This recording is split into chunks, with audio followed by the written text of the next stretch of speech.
This first story comes from Ethan, a 24-year-old security guard who worked the overnight shift at a small office building in Ohio. The building was old, maybe from the 1970s, with long, empty hallways and a parking lot surrounded by dense woods. Ethan's job was simple: monitor the cameras, do hourly patrols, and make sure no one broke in. It was boring most nights, just him and the hum of the air conditioning. But one night in October 2022, something happened that he'll never forget. It was around 2 a.m., and Ethan was at his desk in the security office, sipping coffee to stay awake. The cameras showed nothing unusual, just empty hallways, and the parking lot lit by a few flickering sodium lights. He decided to do his hourly patrol, grabbing his flashlight and radio. The building always felt creepier at night. The fluorescent lights buzzed faintly, and every step echoed in the silence. As he walked the first floor, he glanced out a window toward the parking lot. That's when he saw it. A figure stood under one of the streetlights, maybe 50 yards away. It was tall, humanoid, but wrong. Its limbs seemed too long, and it stood perfectly still, facing the building. Ethan froze. His first thought was that it was a trespasser, maybe a homeless person wandering onto the property. But something about the way it stood, unmoving, made his stomach churn. He grabbed his radio and called out, "This is security. Identify yourself." No response. The figure didn't even twitch. Ethan shone his flashlight toward the figure, but the beam barely reached that far. He squinted, trying to make out details, but the figure was just a dark silhouette against the orange glow of the streetlight. He decided to head outside to confront whoever it was. His heart was pounding as he stepped into the cool night air, the gravel crunching under his boots. "Hey," he shouted. "You need to leave." The figure didn't move. Ethan took a few steps closer, his flashlight shaking in his hand. That's when he noticed something that made his blood run cold. The figure's head was tilted at an unnatural angle, like it was broken, and its arms hung limply at its sides, swaying slightly as it caught in a breeze, but there was no wind. Ethan stopped, his instincts screaming at him to turn back. He called out again, his voice cracking. "I'm calling the cops if you don't leave." Suddenly, the figure moved. It didn't walk. It jerked, like a marionette on strings, taking a single, unnatural step toward him. Ethan stumbled backward, his flashlight dropped to the ground. He turned and ran back to the building, slamming the door behind him and locking it. His heart was racing as he bolted to the security office to check the cameras.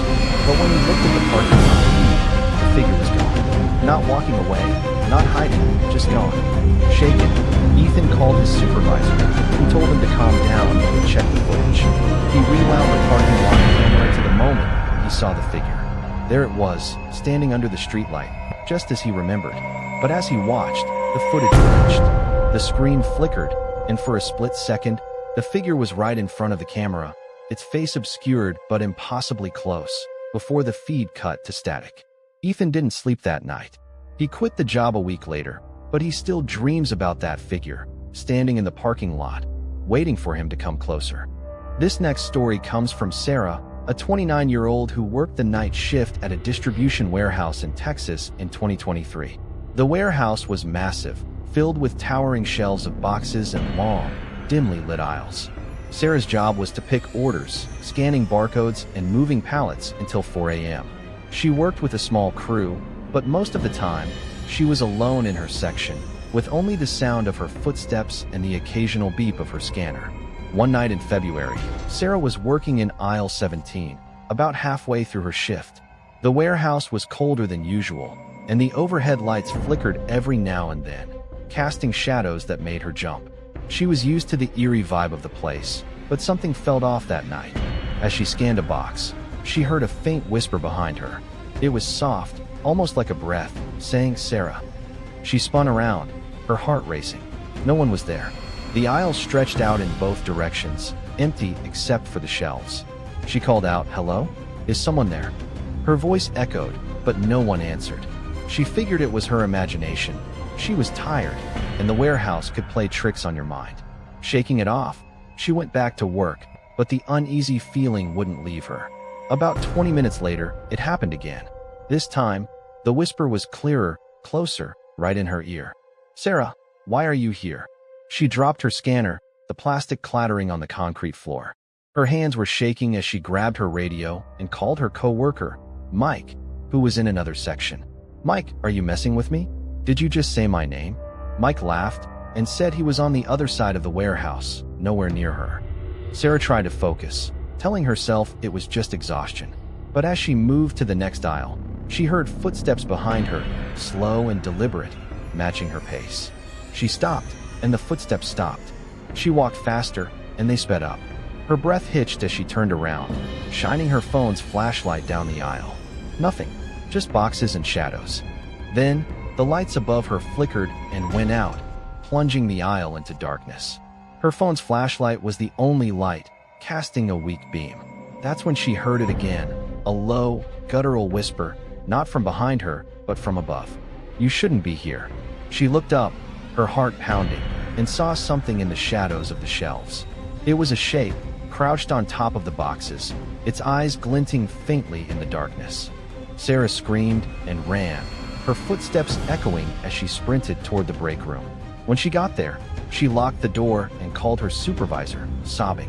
By the time security checked the warehouse, the lights were back on, and there was no sign of anyone or anything in aisle 17. Sarah never worked another night shift. But what haunts her most is that the voice knew her name, and she swears she still hears it sometimes, whispering in the dark. Our final story comes from Maria, a 32-year-old nurse who worked the night shift at a small hospital in Oregon in 2021. The hospital was old, with creaky floors and a reputation among the staff for being haunted. Maria didn't believe in ghosts, but the night shift always gave her the creeps. The hallways were dim, the beeping of machines echoed, and the patients were often restless, calling out in their sleep. One night in December, Maria was assigned to the third floor, which housed long-term care patients. It was around 3 a.m., and she was doing her rounds, checking charts and vitals. As she passed room 312, she heard a faint tapping sound, like fingernails on glass. She stopped, assuming it was a patient trying to get her attention. She opened the door and peeked inside. The room was dark, the bed empty. The hospital had been understaffed, and room 312 hadn't had a patient in weeks. Confused, Maria closed the door and continued her rounds. But a few minutes later, she heard the tapping again, louder this time, coming from the same room. She went back, her flashlight in hand, and opened the door. The room was still empty, but the air felt heavy, like someone was watching her. She checked the window, thinking maybe a branch was hitting the glass, but there was nothing outside, just the dark, snowy night. As she turned to leave, she heard a voice, a frail, raspy whisper from the corner of the room. "Help me." Maria's heart stopped. She swung her flashlight around, but no one was there. The room was empty, the bed untouched. She backed out, her hands trembling, and closed the door. She told herself it was her imagination, that she was just tired. But as she walked away, the tapping started again, faster, more insistent. Maria radioed her co-worker, Lisa, and asked her to check room 312 with her. When they opened the door, the tapping stopped. The room was still empty, but Lisa pointed to the floor. There, in the dust under the bed, were fresh footprints, bare feet, small, like a child's. Maria's blood ran cold. The hospital didn't have any pediatric patients on that floor, and no one had been in that room all night. The next day, Maria asked the older nurses about room 312. One of them, a veteran nurse named Diane, went pale. She said years ago, a young patient had died in that room during a power outage, calling for help that never came. Maria never worked the third floor again. But sometimes, when she's alone at night, she hears that faint tapping, like fingernails on glass, and a whisper begging for help.